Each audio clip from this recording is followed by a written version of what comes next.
Very good morning to you all the dear students. शुरुआत करते हैं आगे पोलिनोमियल लेक्चर 3। लास्ट लेक्चर में हमने सेकेंड एक्सरसाइज चालू की थी, उसमें 1 से 3 प्रॉब्लम हमने डिस्कस किए थे। आज प्रॉब्लम नंबर 4 से आगे बढ़ रहे हैं। एक्सप्लेनेशन पार्ट डिस्कस किया था लास्ट टाइम, उसमें एक बार रिवीजन कर देते हैं क्या किया था लास्ट टाइम वो।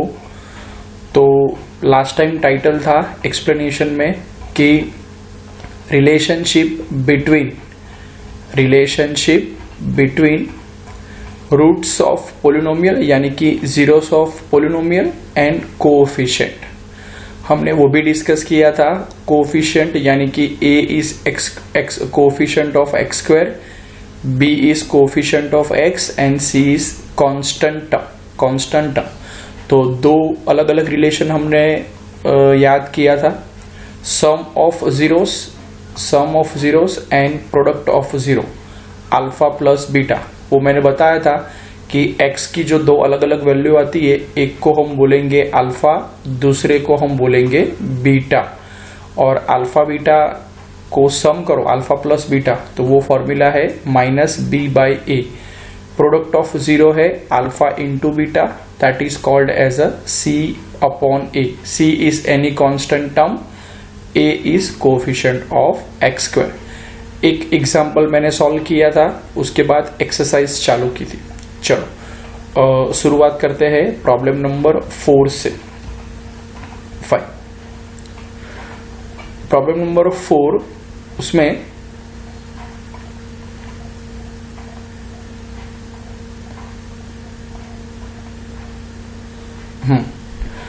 Four you square plus 8u इतना ही दिया है। लास्ट टाइम मैंने बताया था कि s हो तो s के फॉर्म में पोलिनोमियल आता है, यहाँ पे u है इंस्टेड ऑफ x। कोई बात नहीं, चलो u x स्क्वायर की जगह क्या है u स्क्वायर, तो पोलिनोमियल हमारा है p of u is equal to 4u square plus 8u। यहाँ पे कोई भी कांस्टेंट टर्म नहीं दी गई है, तो हम सिंपल +0 लिख सकते हैं। तो इसका मतलब ये हुआ कि u स्क्वायर का कोएफिशिएंट क्या आया 4, u का कोएफिशिएंट क्या आया 8 और कांस्टेंट टर्म क्या है 0। चलो सबसे पहले 3 स्टेप में काम करना था, वो मैंने लास्ट लेक्चर में ही बताया था। नंबर 1, सबसे पहले फैक्टराइजेशन से फैक्टर्स निकालना है, यानी कि u की वैल्यू निकालनी है। हम आगे जो प्रॉब्लम्स हमने डिस्कस किए उसमें x की वैल्यू थी, यहाँ पे u के फॉर्म में दिए है, तो चलो u की वैल्यू निकाल फैक्टराइजेशन से। स्टेप नंबर 1, तो 4u square plus 8u equal to 0। It means 4u मैंने कॉमन निकाला, तो अंदर बचा u प्लस 2। अब जीरोस ऑफ पोलिनोमियल निकालना है, तो p of u equal to 0। It means 4u into u plus 2 equal to 0। तो इसका मतलब ये हुआ कि 4u, ये जो है 4u इक्वल टू 0, तो 4 भी नीचे गए तो वो भी 0, यानी कि u इक्वल टू 0/4 यानी कि 0, और u प्लस 2 इक्वल टू 0, तो u की वैल्यू बन गई -2। तो एक को हमने बोला अल्फा, दूसरे को हमने बोला बीटा। सेकेंड पॉइंट, अल्फा एक को बोल दिया, दूसरे को बोल दिया बीटा। अब सम ऑफ जीरो यानी कि अल्फा प्लस बीटा, तो 0 प्लस -2 यानी कि -2। सम ऑफ जीरो की जो फॉर्मूला है उससे वेरीफाई करना था, तो -b/a, -b it means what, coefficient of u। Usually हम x लिखते हैं, पर यहाँ पे u है, और a is what, coefficient of u square.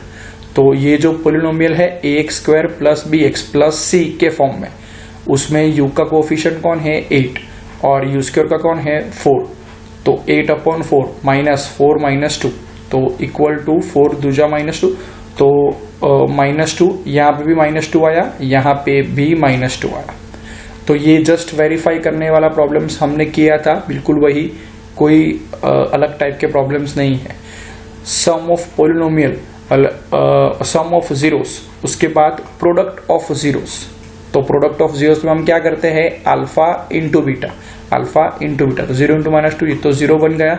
Product of zero, यहाँ फॉर्मूला क्या थी अपनी, C/A, भाई C की वैल्यू मैंने ली है 0, वो मैंने ऊपर ही बताया कि +0 स्टैंडर्ड फॉर्म में हमें कन्वर्ट करना पड़ता है। तो C इक्वल टू 0 और A इक्वल टू समथिंग 0/समथिंग, it means it is a 0। तो ये प्रोडक्ट ऑफ जीरोस भी वेरीफाई हो गए। फाइन। चलो प्रॉब्लम नंबर 5, t² - 50, यहाँ पे t के फॉर्म में दिए है, कोई प्रॉब्लम नहीं भाई, नो एनी अदर प्रॉब्लम। चलो t² प्लस एक भी t वाला टर्म्स नहीं दिया है, तो हम सिंपली लिख सकते हैं प्लस t, क्या लिख सकते हैं, प्लस t, 0t, बराबर। तो 0 इंटू टी इक्वल टू 0, तो t का कोफिशिएंट क्या लेंगे हम, 0, और ये है -15, ये है -15। तो याद रखना है हमारा स्टैंडर्ड फॉर्म कौन सा है, ax² plus bx plus c, तो वहां पे x था, यहाँ पे t है, तो क्या आएगा, at² plus bt plus c, तो 0 इंटू टी आप लिख सकते हो टू अवॉइड दी कंफ्यूजन।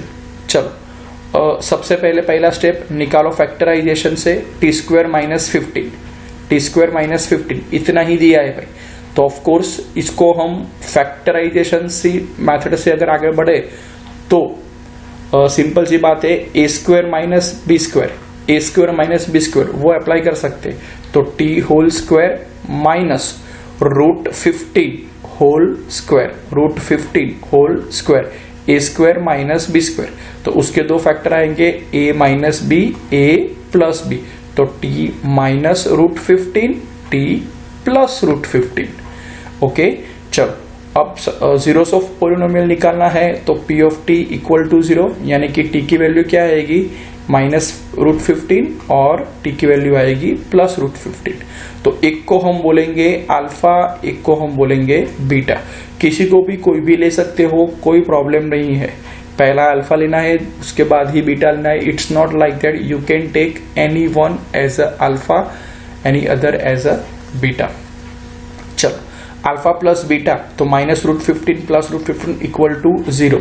हमारी फॉर्मूला क्या है भाई, -b/a, -b यानी कि किसका कोएफिशिएंट, t का कोएफिशिएंट, तो t का कोएफिशिएंट यहाँ पे क्या है, 0, okay, upon coefficient of t² यानी कि 1, t² के साथ 1 मल्टीप्लाई हुआ है तो 1, तो 0/1 इक्वल टू 0।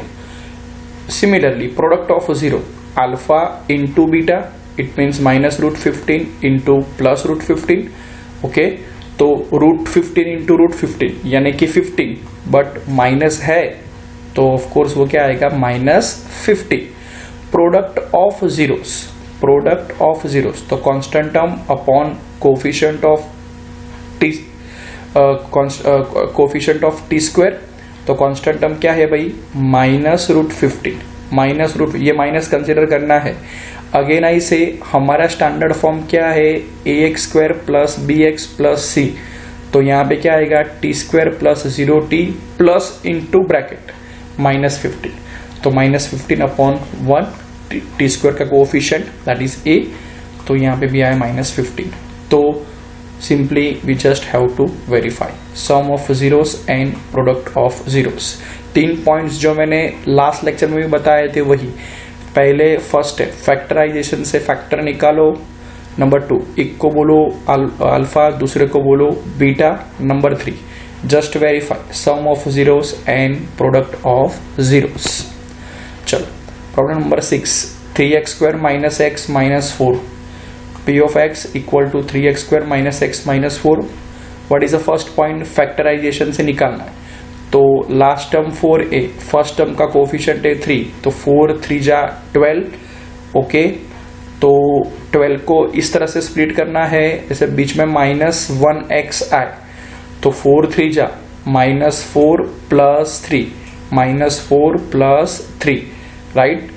अगेन आई से फैक्टराइजेशन चैप्टर स्टैंडर्ड 9 में जो हमने किया था, हाउ टू डू फैक्टराइजेशन, कैसे निकालें, तो लास्ट टर्म और फर्स्ट टर्म का कोफिशिएंट को मल्टीप्लाई करो, जो भी नंबर आता है, जो भी नंबर उसको इस तरह से स्प्लिट करना है, ताकि हम जो मिडल टर्म है वो एडजस्ट इजीली कर सके। तो -4 + 3 तो -1 हो गया भाई। चलो 3x² - 4x, x कॉमन निकाला, 3x - 4 + 1 3x - 4, तो दो फैक्टर्स आ गए, x + 1 and 3x - 4। zeros of polynomial it means p of x = 0, तो x की वैल्यू आई -1 और यहाँ पे 3x = 4, तो x = 4/3। तो एक को हम बोलेंगे अल्फा, दूसरे को बोलेंगे बीटा। फाइन। 5 प्रॉब्लम्स करने के बाद 6th प्रॉब्लम मैंने यहां तक आपको करवाया। अब केवल और केवल आपको क्या करना है, alpha plus beta, alpha into beta, और वो भी फॉर्मूला से भी करना है, और you have to match the answer same आना चाहिए। Alpha plus beta, alpha into beta. Alpha plus beta एक तो डायरेक्टली ही -1 + 4/3, अल्फा इंटू बीटा तो -1 इंटू 4/3। तो आप इजीली कर सकते हो। अगर कोई भी प्रॉब्लम है तो definitely we will solve, no problem. चलो, तो ये हुआ एक टाइप का प्रॉब्लम्स कि we just have to verify by both the methods sum of zeros verify करने वाला प्रॉब्लम। फाइन, पूछते हैं एग्जाम में। नंबर 2, अब जो प्रॉब्लम करने वाले हैं वो क्या है कि find the quadratic polynomial. we are only given the sum of zeros यानी कि alpha plus beta and product of zeros, इतना ही हमें दिया गया है। और फाइंड आउट क्या करना है, quadratic polynomial means sum of zero and product of zero use करके, उसकी वैल्यू यूज करके हमें क्वाड्रेटिक पोलिनोमियल डिजाइन करना है, फाइंड आउट करना है। तो इंट्रोडक्शन में ही मैंने आपको बताया था, इंट्रोडक्शन पार्ट में सेकेंड हाफ जो था, कि if alpha and beta are given, यानी कि जीरोस ऑफ पोलिनोमियल अगर आपको दे दिए गए हैं, हम जो प्रॉब्लम सॉल्व करने वाले उसमें क्या दिया है, alpha plus beta, alpha into beta. तो एक तो इजी मेथड है। अब आई डोंट नो स्कूल में कौन सी मेथड आपको यूज करवाते हैं, तो I will discuss both the method. एक तो ऐसी मेथड है कि polynomial is directly given by this equation, this is the standard equation, p of x = x² - alpha plus beta into x plus alpha into beta. Alpha plus beta आपको दिया गया है, alpha into beta भी आपको दिया गया है, बस उसकी वैल्यू डायरेक्टली डाल दो, बात खत्म। और ये एक पोलिनोमियल हुआ, बट ऐसे कई सारे पोलिनोमियल्स होते हैं जिसमें से हम कोई भी के एक ऐसी वैल्यू है, we will discuss in problem, जो हम कॉमन इजीली निकाल सकते हैं, और अंदर बाकी की चीज जो है वो सेम रहती है, x² - alpha plus beta into x plus alpha into beta, where k is non-zero any real number. This is a general polynomial, this is a specific polynomial. कोई भी करो, ये फाइंड आउट करोगे तो भी चलेगा। बाद में हमें सिंपली लिख देना है कि general polynomial is k into bracket में वही का वही जो हमने निकाला पोलिनोमियल वही। फाइन, तो ये एक मेथड है। दूसरी मेथड हम डिस्कस करने वाले हैं प्रॉब्लम में। मैंने प्रॉब्लम्स जो किए हैं वो दोनों ही मेथड से किए हैं, answer is same, don't worry. School में अगर आपको ये डायरेक्ट वाली मेथड यूज करवाते हैं तो you can use that, this is a direct formula, don't worry. सिर्फ अल्फा प्लस बीटा की वैल्यू यहाँ डालो और अल्फा इंटू बीटा की वैल्यू डालो। ध्यान ये जनरल फॉर्मूला में ये रखना है, यहाँ पे माइनस साइन है और यहाँ पे प्लस है, प्लीज बी अलर्ट। चलो शुरुआत करते हैं।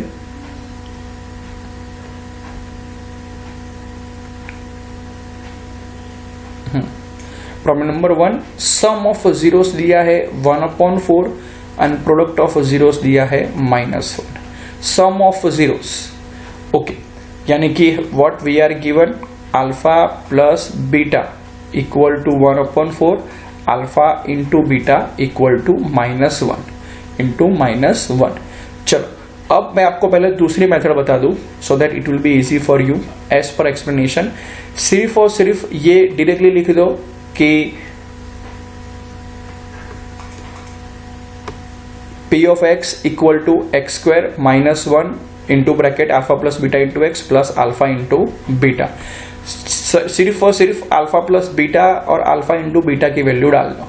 तो अल्फा प्लस बीटा क्या है 1/4, अल्फा इंटू बीटा क्या है -1।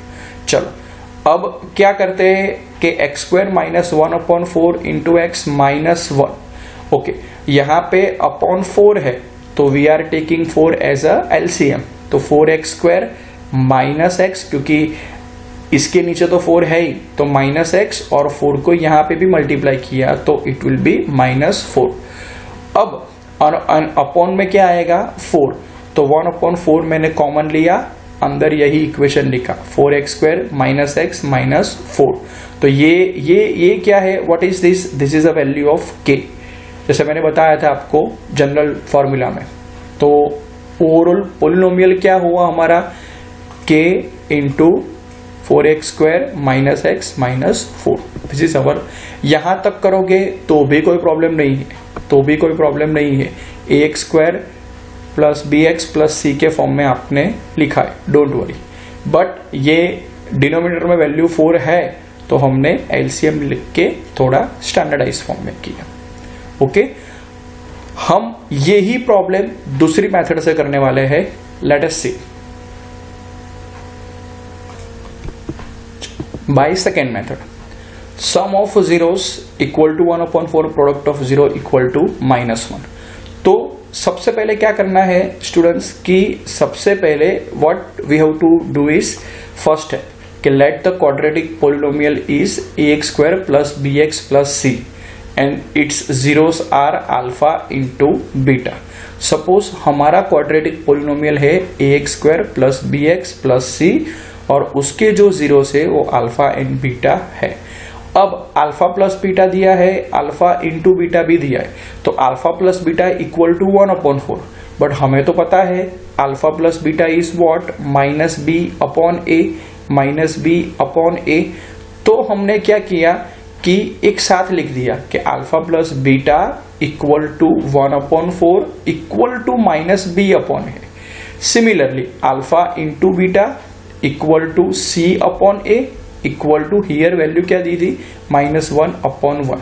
अब ये दो चीज हमें यूज करके we have to write what is the value of a, what is the value of b and what is the value of c।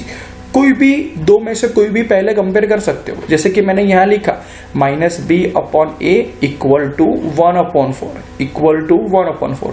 तो -b equal to 1, b equal to -1 और a की value मैंने ली 4, a की value मैंने ली 4। यहाँ पे -b equal to 1 तो b equal to minus कहाँ चला गया सामने, तो b इक्वल टू -1। बिल्कुल उसी तरह से c/1, a और b की वैल्यू तो निकल गई। अब दूसरा रेशियो हमारे पास क्या है c/a इक्वल टू -1/1। चलो, तो a की वैल्यू तो है हमारे पास 4, तो यहाँ पे मैंने लिख दिया 4। तो इसका मतलब ये हुआ कि c 4 कहाँ मल्टीप्लाई होगा -1 के साथ, तो c/4 इक्वल टू -1, तो c इक्वल टू -4। तो a b c तीनों की वैल्यू अब किस में डालना है, हमारे स्टैंडर्ड इक्वेशन में। What is a, what is a equal to 4, what is b equal to -1, what is c equal to -4। बस डाल दो ax square plus bx plus c, a की वैल्यू यानी कि 4 इंटू एक्स स्क्वायर, b की value -1, c की value -4। तो हमारा पोलिनोमियल क्या आया 4x स्क्वायर -x -4। ये स्पेसिफिक पोलिनोमियल। जनरल पोलिनोमियल हमें कैसे लिखना है, सिर्फ आगे क्या लिखना पड़ेगा k, just we have to write the value of k into bracket 4x square -x -4 into bracket में तो वही है सेम ही, नो प्रॉब्लम एट ऑल। तो these are the two different methods, a b c की value निकालो ratio compare करके, और दूसरा जो मैंने डायरेक्टली फॉर्मूला आपको दी थी एक्सप्लेनेशन पार्ट में, उसमें केवल और केवल अल्फा प्लस बीटा की वैल्यू डालो, अल्फा इंटू बीटा की वैल्यू डालो, बात खत्म। चलो let we have one more problem. Alpha plus beta equal to √2 alpha into beta equal to 1/3। चलो alpha plus beta equal to √2/1 लिख सकता हूं मैं, और उसका रेशियो क्या है alpha plus beta we know -b/a। ओके, सबसे पहले ये भूल गया मैं, सबसे पहले हमें क्या करना था भाई, पोलिनोमियल गैस करना था कि let the polynomial is ax² plus bx plus c, और उसके जीरोस क्या हमने लिए थे अल्फा एंड बीटा। जैसे मैंने यहाँ पे बताया वो कि let the quadratic polynomial be ax² plus bx plus c and its zeros will be alpha and beta, alpha and beta, वो लिखो सबसे पहले। फाइन, उसके बाद alpha plus beta equal to √2/1 alpha into beta equal to 1/3। चलो तो कोई भी दो रेशियो में से कोई भी पहले कर सकते हो, any one you can take. चलो a इक्वल टू 1 और -b इक्वल टू √2, तो b की वैल्यू क्या आएगी -√2। You will be confuse, sir मैंने ये रेशियो पहले लिया तो a इक्वल टू 3 लिया तो c इक्वल टू 1 ले सकते हो ऑफ कोर्स, और a की जो वैल्यू है नंबर 3 वो कहाँ डाल देना है, यहाँ पे। कहाँ डाल देना है, यहाँ पे। तो b की वैल्यू क्या आएगी -3√2। तो वो आप कर सकते हो, you can take any one ratio. Alpha plus beta वाली जो वैल्यू है उसमें से आप डायरेक्टली कंपेयर कर सकते हो, क्योंकि there are 2 different place where you will find the A दोनों ही फॉर्मूला में है। तो a इक्वल टू 1 ले सकते हो, a इक्वल टू 3 भी ले सकते हो, उस हिसाब से b और c की वैल्यू चेंज होगी। यहाँ पे a इक्वल टू 3 लेते हो तो c इक्वल टू क्या आएगा 1। यहाँ पे मैंने लिया a इक्वल टू 1 तो b इक्वल टू क्या आया -√2, क्या आया -√2। तो c अपॉन, अब a इक्वल टू 1 की वैल्यू कहाँ डाली मैंने, c अपॉन a वाले रेशियो में, तो यहाँ पे मैंने लिख दिया 1, तो 1 इंटू 1 यानी कि क्या आया c equal to 1/3, c equal to 1/3। बस a b c की वैल्यू मिल गई, डाल दो डायरेक्टली, a की वैल्यू 1, b की वैल्यू -√2, c की वैल्यू 1/3। चलो अब एलसीएम लेना पड़ेगा, जैसा हमने लास्ट प्रॉब्लम में किया था बिल्कुल वैसा ही। तो 3 यहाँ मल्टीप्लाई हो गए, 3x² it will B 3 into √2 यानी कि 3√2x प्लस 1 क्योंकि 1 के नीचे तो ऑलरेडी 3 है ही, अपॉन 3 और 1/3 मैंने कॉमन निकाल दिए, नीचे से 3 मैंने आगे ले लिया, तो अंदर क्या आया 3x² - 3√2x plus 1, 3x² - 3√2x plus 1।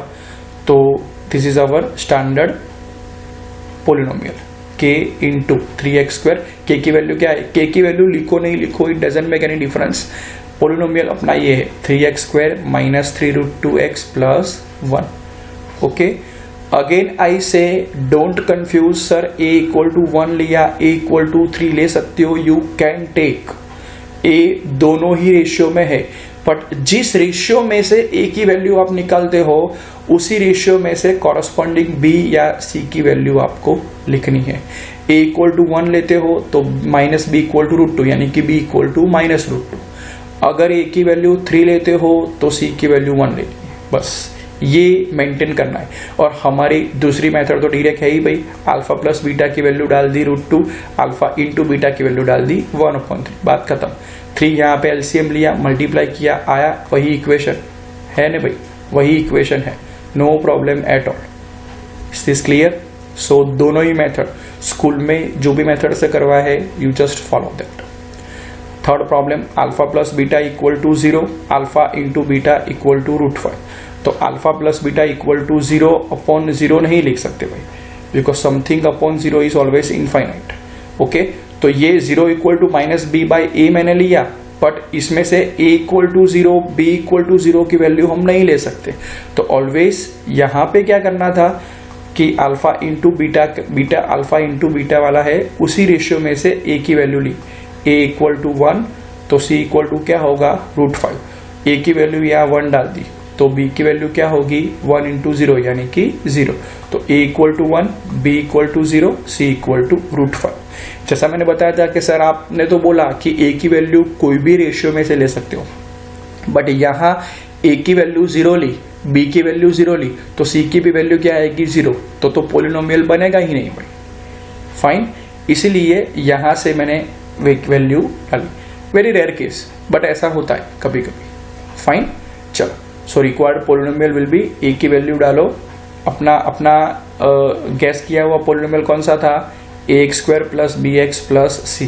तो a की वैल्यू 1, b की वैल्यू 0, c की वैल्यू √5. ओके, तो ये पोलिनोमियल आया x² प्लस √5. जनरल फॉर्म में अगर आप लिखो तो k into x² plus √5, where k is any non zero real number. अपनी मेथड से करिए तो directly x² minus alpha plus beta into x plus alpha into beta. तो अल्फा प्लस बीटा की वैल्यू डाल दी 0, तो ये हो गया पूरा टर्म 0. तो क्या आया, x² प्लस √5, है ना भाई वही. Okay, so direct method is very easy. अगर 1 मार्क्स में पूछते हैं तो ABC रेशियो में से निकालना इट इज डिफिकल्ट, टाइम लगता है.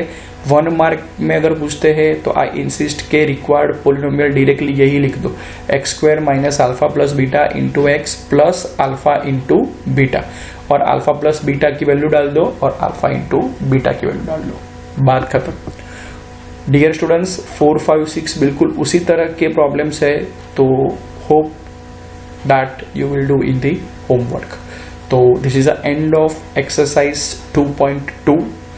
अब जो नया सीखना था हमें वो फर्स्ट एंड सेकेंड एक्सरसाइज में लर्न कर लिया. अब एक ही एक्सरसाइज बाकी है, दैट इज 2.3, जो प्रॉब्लम्स 9th स्टैंडर्ड में ऑलरेडी हमने कर दिए हैं. That we will discuss in next lecture. Thank you. Homework में आज करवाए हुए प्रॉब्लम्स 2 टाइम्स.